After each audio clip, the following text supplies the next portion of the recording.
পুরানো গরুর ঘর ভেঙে ফেলা হয়েছে, নতুন কাঠ কিনে আনা হয়েছে। এখানে এগুলো চৌকাঠ, রেইন ট্রি গাছের চৌকাঠ গরুর ঘরে দেওয়ার জন্য। এদিকে চেরা, এদিকে পুকুর, এটা সামনের পুকুর জন্য।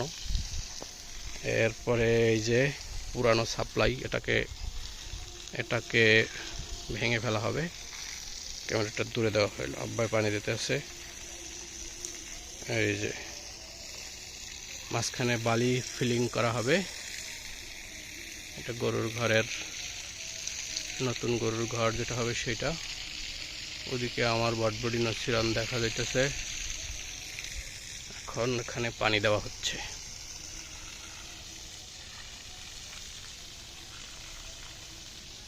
পানি দিয়ে মাটিটারে শক্ত করা হইতেছে। আজকে সারাদিন এই কাজগুলো করা হইল। মোটরের লাইনটাও আজকে করা হইল। এখন আর গরু গোসল করানো, পানি খাওয়ানো, পানি দেওয়া নিয়ে কোনো ধরনের কোনো টেনশন নাই। ওইগুলা খুঁটি রাখা আছে এন্ট্রি গাছের, এটা গরু ঘরের খুঁটি হবে। ওই সামনে থেকে আমাদের মেন রাস্তা। এই হলো আমাদের সামনের পুকুর। এই যে এখান থেকে গাড়ি গেল, পানি দেওয়া হইল।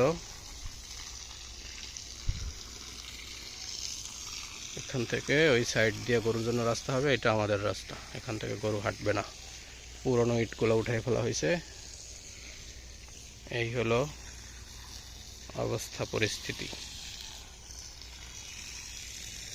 নারকেল গাছ আজকে সবাই দেওয়া হয়েছে।